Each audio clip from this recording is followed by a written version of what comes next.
Hola, ¿qué tal? Me llamo Felipe Galán y esto es Se habla español.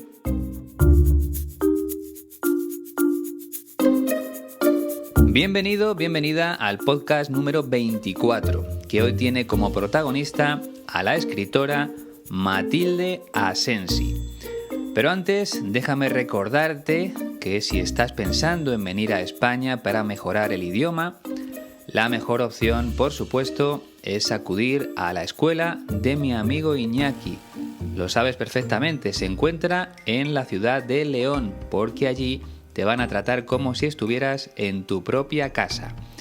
Y además, como hablábamos en los programas anteriores, es el sitio ideal para disfrutar del tiempo libre, para degustar la gastronomía española, la cocina española, y para conocer gran parte de nuestra historia. Todo eso ya te lo he contado desde que empecé a hablar de la escuela 15TC hace ya algunos meses. Sin embargo, nunca te he dicho los precios de los cursos. Siempre insisto en que seas tú el que visites o la que visites su página web para comprobar esas tarifas. Pero hoy he decidido ponértelo más fácil, más sencillo.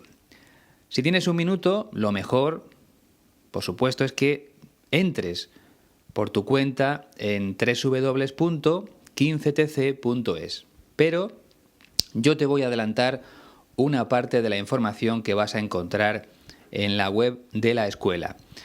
Porque seguro que estás preguntándote, ¿cuánto cuesta un curso de español en 15TC? Pues muy sencillo, te lo voy a decir ahora mismo. Lo primero que debes saber es que, en líneas generales, la escuela de Iñaki ofrece 3 tipos de cursos. Por un lado, cursos de 10 horas a la semana, 10 horas semanales, de lunes a viernes, con los fines de semana libres. Así que serían 2 horas al día. También puedes elegir un curso de 20 horas semanales, con 4 horas al día por la mañana o por la tarde, como tú prefieras. Y por último, a lo mejor te apetece aprovechar más el viaje y optas por un curso de 30 horas semanales, con 4 horas diarias por la mañana y otras 2 horas más por la tarde. Esas son las 3 posibilidades, dependiendo del número de horas. Y luego tú decides también el número de semanas que vas a pasar en León. Puede ser 1, 2, 3, 4, 2 meses, el tiempo que tú quieras. Por tanto, necesitas pensar el número de semanas, eso por un lado, y por otro, el número de horas semanales de clases de español que quieres recibir. Hasta aquí, supongo que está todo muy claro. Número de horas y número de semanas. Ahora vamos con las tarifas, con los precios de los cursos. Por ejemplo, vamos a lo más sencillo, a lo más económico, a lo más barato. Una semana con 10 horas de clase en esos 7 días. En realidad serían 5, de lunes a viernes. Una semana, 10 horas. Pues bien, ese curso solo te costaría 98 euros. Cada hora de clase te saldría a menos de 10 euros, un precio muy económico, muy barato. Más ejemplos. Nos vamos a 2 semanas con 20 horas de clase en cada una de ellas. Por tanto, serían en total 40 horas en esas 2 semanas. El precio, 334 euros. En este caso, la clase te saldría a 8 euros y aprenderías un montón de español, mucho español.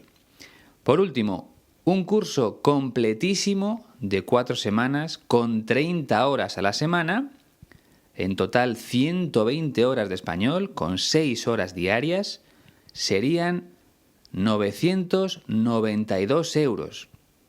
Por menos de 1.000 euros saldrías de la escuela de mi amigo Iñaki con un nivel de español excelente, porque además de lo que se aprende en la escuela, luego puedes practicarlo en la ciudad cuando salgas a comer o a pasear o a visitar algún lugar histórico. Serían 4 semanas intensas de español para dar el salto que necesitas para mejorar el idioma de una manera definitiva.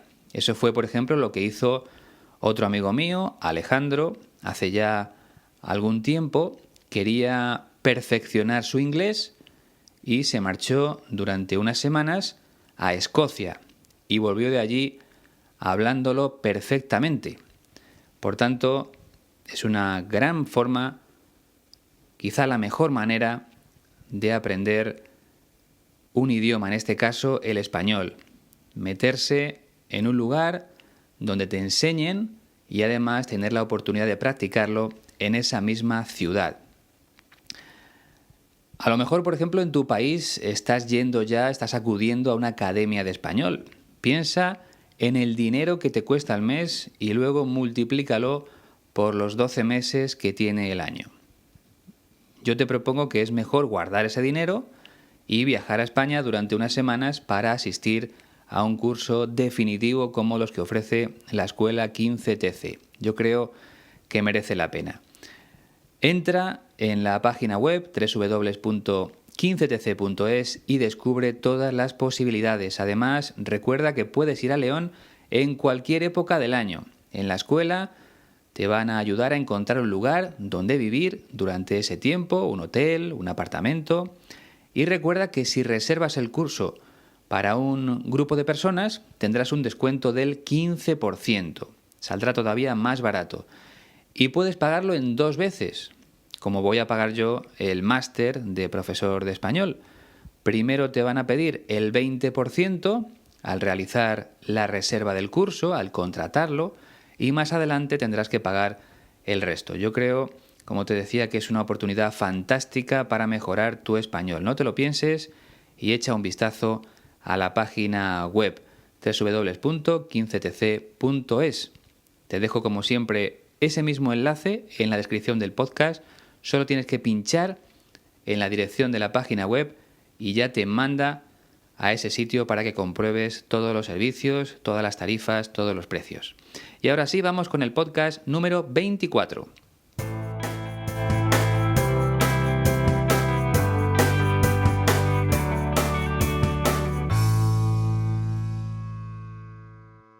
Hace un par de semanas, en el podcast anterior, te decía que no había recibido nuevos donativos. En este caso, sí, han llegado 2 donativos. Muchas gracias.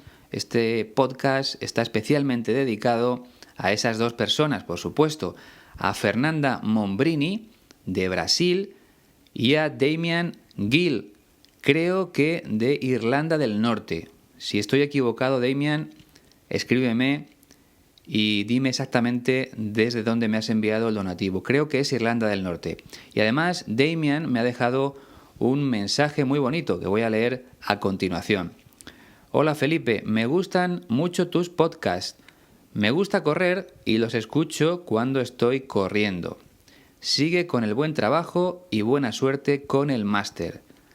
Pues muchísimas gracias, Damian, por tus palabras, también por tu ayuda en forma de donativo. Y lo mismo para Fernanda Mombrini. Muy agradecido a los 2. Me habéis ayudado muchísimo porque además han sido donativos muy generosos. Gracias de verdad. Yo os puedo contar sobre el máster que ya he comenzado y que la verdad que cada vez tengo más trabajo, no sé cómo voy a hacerlo. Hay que estudiar muchas cosas, hay que hacer numerosos trabajos, exámenes, pero bueno, poco a poco intentaré ir sacándolo. Por tanto, muchísimas gracias a los 2, de verdad, a todos los que han enviado sus donativos hasta ahora, y os recuerdo que podéis seguir mandándolos a la dirección que aparece en la descripción del podcast. El enlace a la página de PayPal se hace de forma segura, por tanto, todos los donativos son bienvenidos. Y también aprovecho para dar un saludo, para mandar ese saludo a las personas que también se han incorporado a la página de Facebook de Se Habla Español. Son las siguientes. Aquí hay apellidos muy complicados, pero bueno, intentaré pronunciarlo a la manera española. Elena Chuchuganova, Baris Sicek, Alexandra Joswiak, Krzysztof Korzeniewski, Pascale Orlando, Ertan Kayachan, Hannah Johnson Jagger, Marcus Aurelius, Rafael Becerra, Duja Arruj, Cristian García, Anderson Luis y Mats Queiroz. Bueno, he hecho lo mejor que he podido esa pronunciación, pero es complicado. En total somos 361 en la página de Facebook y en Twitter ya hemos superado los 3.000 seguidores. Bueno, ahora sí, vamos ya con Matilde Asensi, la escritora que protagoniza hoy este podcast número 24 de Se Habla Español. Matilde Asensi nació en Alicante, en la Comunidad Valenciana, el 12 de junio de 1962. Por tanto, ahora tiene 54 años. Estudió periodismo en la Universidad Autónoma de Barcelona. Yo también estudié periodismo, como te he contado en alguna ocasión. Yo lo hice en Madrid, en la Universidad Complutense. Ella estudió en la Universidad Autónoma de Barcelona y ejerció esa profesión, la de periodista, en 2 emisoras de radio, la cadena SER y Radio Nacional de España. También trabajó para la agencia de noticias más importante de España, la agencia EFE, y para algunos periódicos de ámbito provincial como La Verdad o Información. Publicó su primera novela a los 37 años. Su título era El Salón de Ámbar, pero su novela más famosa es otra, titulada El último Catón. Tuvo tanto éxito a nivel internacional que el año pasado Matilde Asensi publicó una especie de continuación de aquel libro, El regreso del Catón, algo que le habían pedido sus lectores a través de las redes sociales. Yo tengo que decirte que he leído el primero de ellos, El último Catón. Bueno, también leí El Salón de Ámbar y algún libro más de Matilde Asensi. Me gusta mucho, la verdad. Yo creo que habré leído 5 o 6 libros suyos y es una de mis escritoras favoritas porque en sus libros mezcla historia, misterio y aventura. Es el tipo de literatura que me gusta leer. Es parecido a lo que suele escribir Javier Sierra, que también fue uno de los protagonistas de Se Habla Español hace ya algunos programas. Son 2 escritores de mucho éxito en España, tanto Matilde Asensi como Javier Sierra. Lo que vamos a escuchar a continuación es un fragmento de una entrevista que le hicieron el año pasado en Canal Sur, que es la televisión de la Comunidad Autónoma de Andalucía. Aquí en España, cada comunidad autónoma tiene su televisión. En Madrid, en la Comunidad de Madrid, se llama Telemadrid. En Cataluña, por ejemplo, se llama TV3. En la Comunidad Valenciana había una televisión que se llamaba Canal Nou, aunque por cuestiones políticas desapareció. Bueno, en cada comunidad suele haber una televisión. Bien, pues en esta entrevista Matilde Asensi habló sobre las dificultades que encuentran los escritores europeos para acceder, para llegar al mercado de Estados Unidos, para que sus libros se publiquen allí. Escucha atentamente. Lo que se escriba afuera les interesa, al lector americano le interesa relativamente poco. O sea, no le llama la atención. Conoce lo suyo, sabe que de lo suyo tiene lo que le gusta y entonces pues lo que venga de fuera tampoco le llama mucho la atención. Con lo cual es muy complicado, si no tienes una estructura potente detrás en Estados Unidos, abrirte un hueco ahí dentro, ¿vale? Todo lo contrario, o sea, cuando ellos publican cualquier cosa, pues es que aquí parece que estamos como deseando hacerles la gran ola y recibirlos con los brazos abiertos, porque de allí viene buena parte de la cultura que consumimos, que no es una crítica, a lo mejor un poco de celitos, lo admito, por la facilidad que tienen, que es enorme. O sea, yo estoy convencida que muchos escritores europeos, no hablo de mí, hablo de muchos escritores europeos, estaríamos encantados de poder abrirnos un hueco, aunque yo ya tengo 2 libros allí, pero bueno, no llegas, no es lo que en el resto del mundo, porque claro, ellos tienen su propia literatura. Pero muchos europeos podríamos tener lectores allí si hubiera una maquinaria que nos respaldara potente allí. Pero como las editoriales europeas tampoco tienen allí nada, de nada, pues claro, estás como muy abandonado en ese tema del mercado anglosajón. Y ellos, por el contrario, las editoriales se pegan por comprar los derechos de ellos fuera en el resto del mundo. Que te digo, nosotros no estamos mal porque tenemos todo el mundo menos el mundo anglosajón. ¿Sabes lo que quiero decir? O sea, menos la Commonwealth. Sí. Canadá, Estados Unidos, Johannesburgo, o sea, Ciudad del Cabo, Sudáfrica, Australia, lo que es la Commonwealth inglesa, las antiguas colonias inglesas. Ahí es donde nos cuesta entrar a escritores, pero no lo digo yo, lo dicen escritores alemanes y franceses y de todo. Como has podido comprobar, a diferencia de otros escritores, Matilde Asensi habla de un modo muy natural. Escuchando su manera de hablar, no parece que se gane la vida escribiendo historias. Y eso es algo que me gusta mucho, porque hay otros escritores, yo diría que incluso la mayoría, que intentan hablar de una forma demasiado intelectual, demasiado académica, demasiado formal, siempre buscando palabras rebuscadas que no se utilizan mucho a la hora de hablar. Yo prefiero que los escritores sean más cercanos, más familiares para comunicarse. Y es el caso de Matilde Asensi. Vamos a ir analizando, como siempre, poco a poco lo que ha dicho nuestra escritora. Primer fragmento. Lo que se escribe afuera les interesa al lector americano, le interesa relativamente poco. O sea, no le llama la atención. Conoce lo suyo, sabe que de lo suyo tiene lo que le gusta y entonces, pues lo que venga de fuera tampoco le llama mucho la atención. Con lo cual es muy complicado, si no tienes una estructura potente detrás en Estados Unidos, abrirte un hueco ahí dentro, ¿vale? Al lector americano, lo que se escribe fuera le interesa relativamente poco. Como bien sabes, un lector es una persona que lee un libro, un periódico, una revista, publicaciones de ese tipo. Para que un escritor tenga éxito, necesita, como es lógico, miles o cientos de miles de lectores. Y hablando de lectores, Matilde Asensi piensa que los lectores de Estados Unidos no están interesados en los libros que se publican fuera de su país.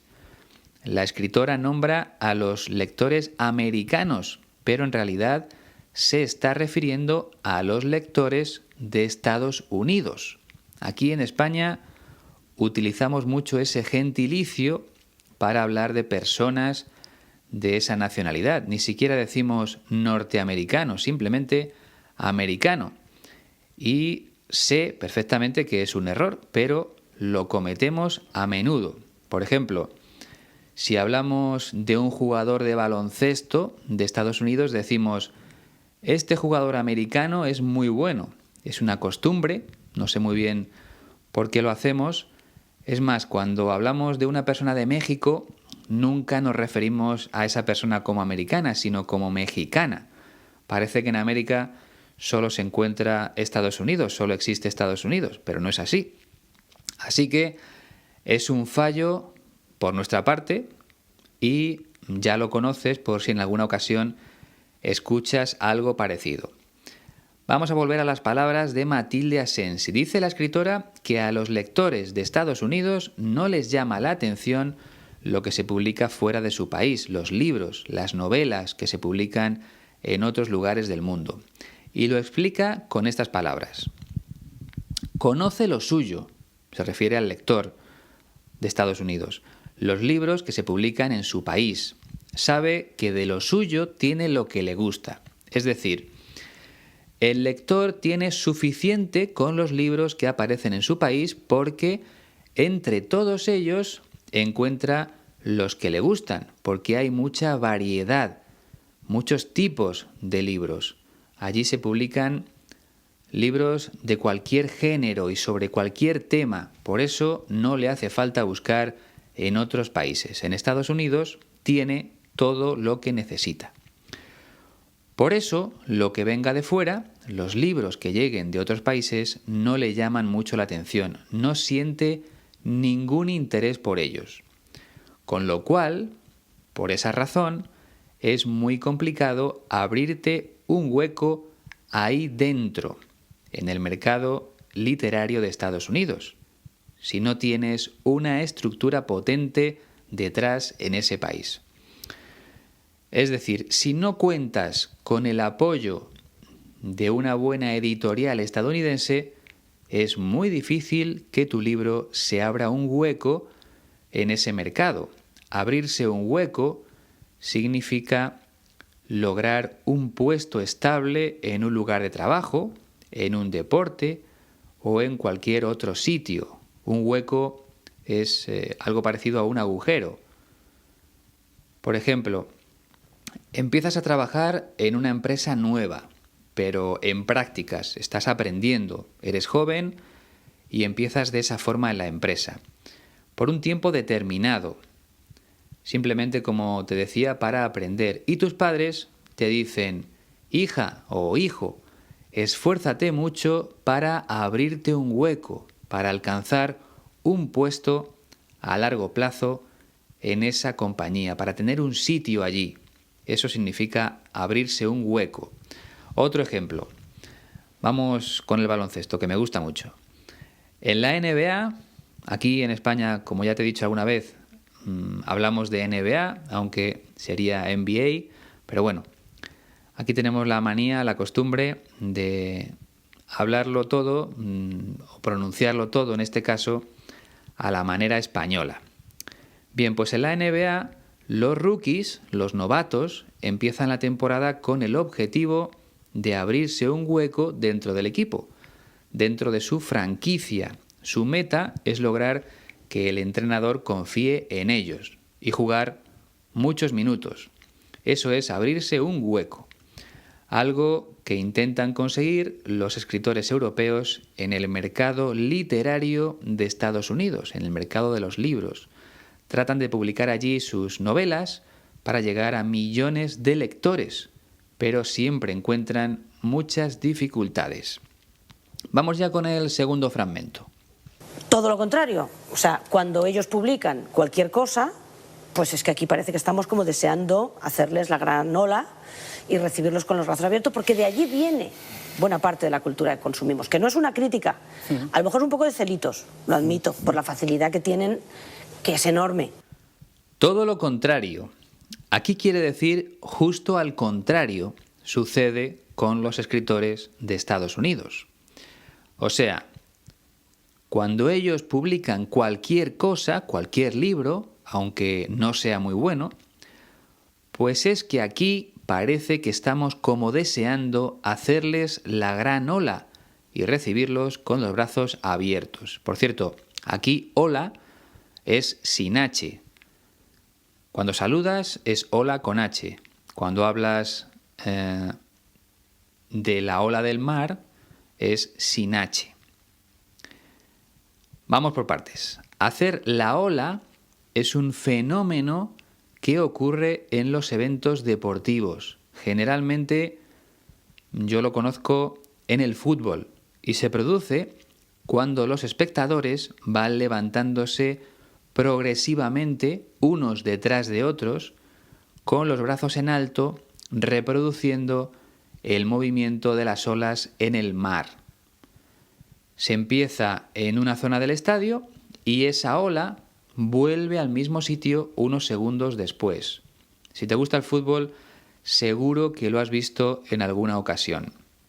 No sé cómo se dirá en tu país, la verdad es que me gustaría saberlo. Así que, si eres tan amable, pues me puedes enviar un correo electrónico para decirme cómo se dice en tu país hacer la ola. Bueno, continúo.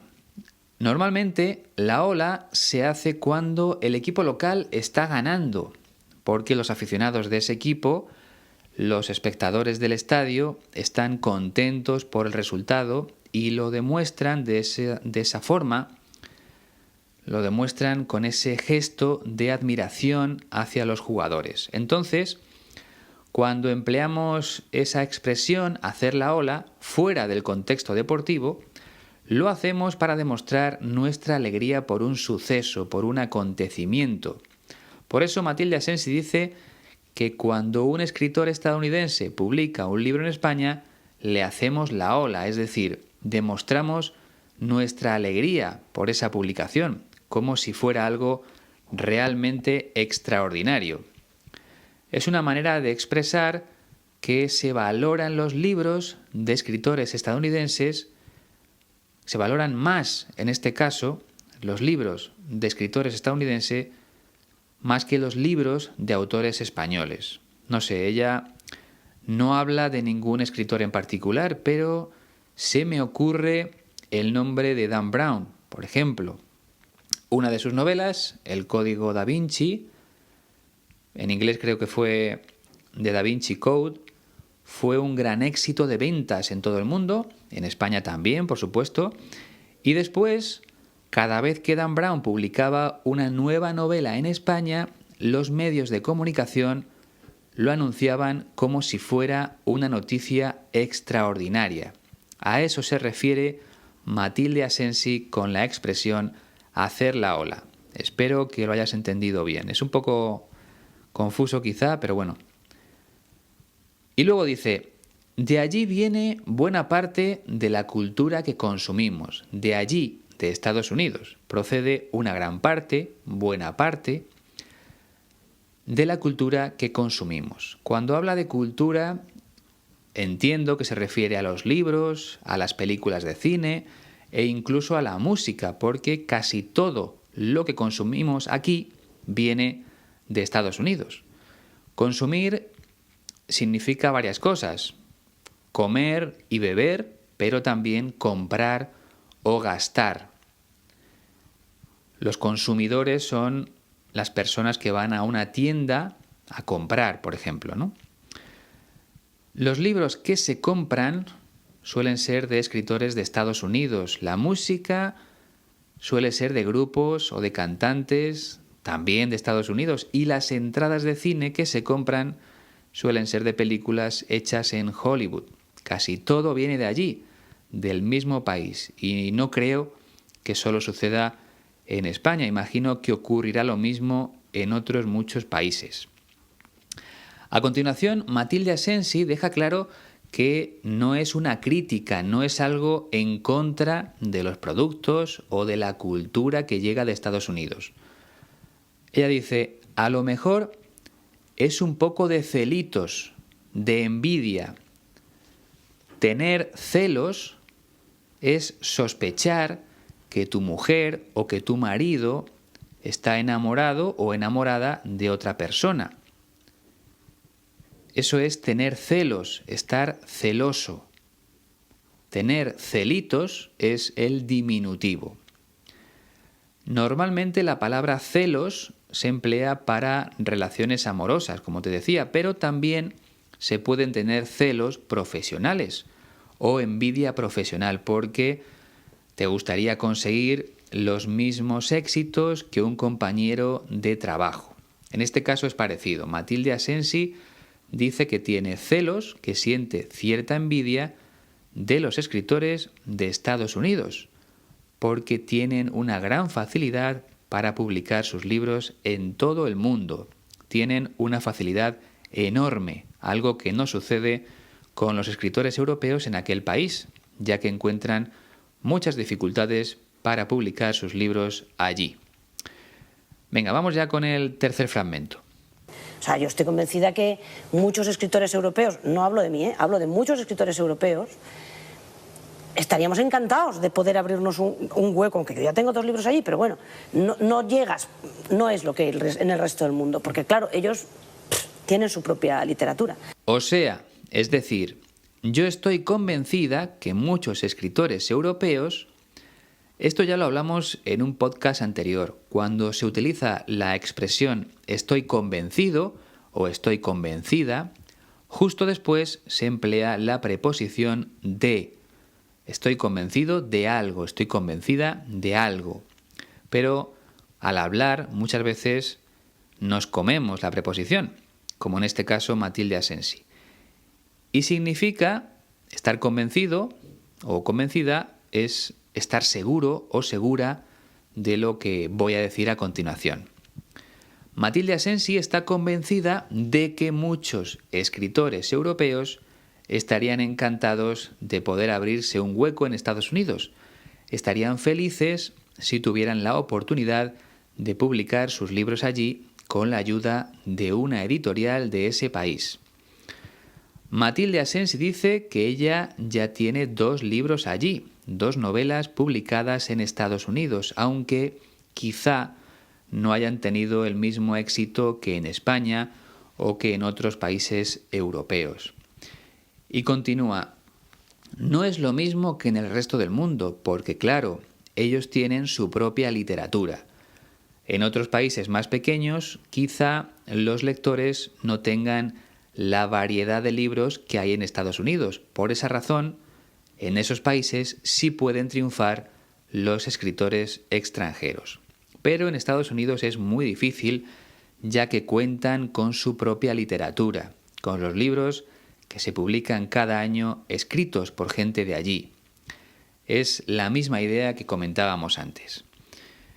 Cuarto fragmento. Muchos europeos podríamos tener lectores allí si hubiera una maquinaria que nos respaldara potente allí. Pero como las editoriales europeas tampoco tienen allí nada,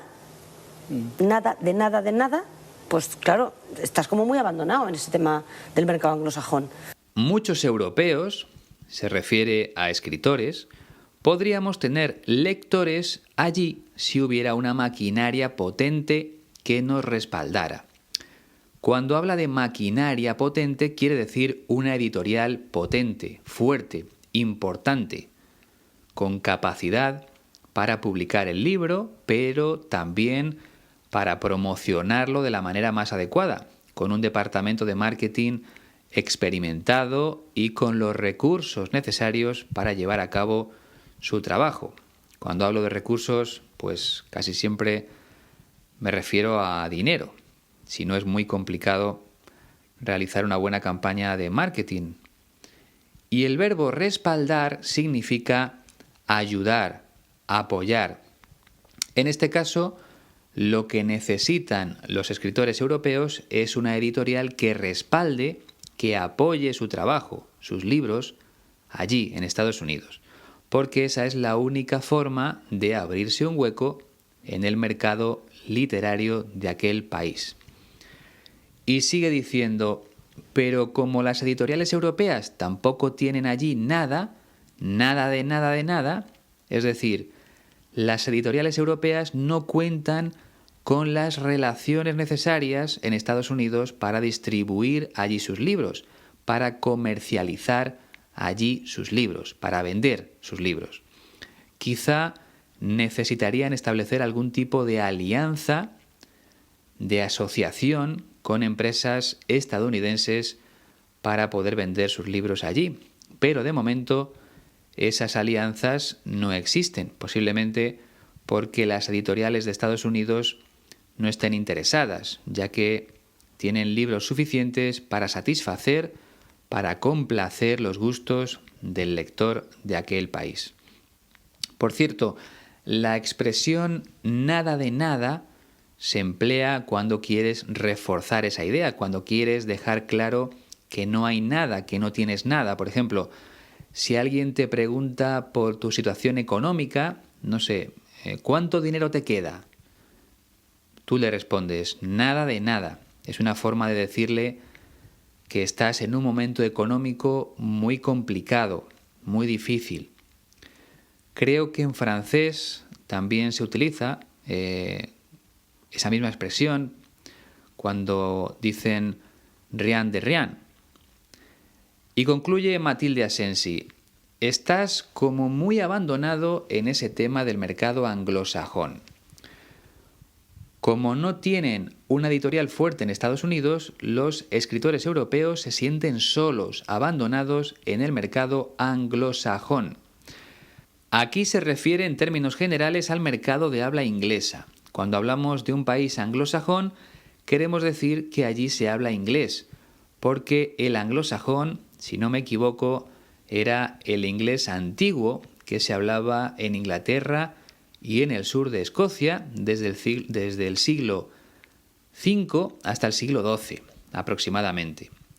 Y ese idioma anglosajón tenía muchas influencias de las lenguas nórdicas, celtas y germánicas. Pero bueno, yo no soy ni muchísimo menos un especialista en esa materia, lo dejamos ahí. Lo único que quería decirte es que en España, cuando hablamos de país anglosajón, nos referimos a que allí se habla inglés. Y según Matilde Asensi, es en esos países donde los escritores europeos encuentran más dificultades para publicar sus libros en el mercado anglosajón. Vamos ya con el quinto fragmento. Y ellos, por el contrario, las editoriales se pegan por comprar los derechos de ellos fuera en el resto del mundo.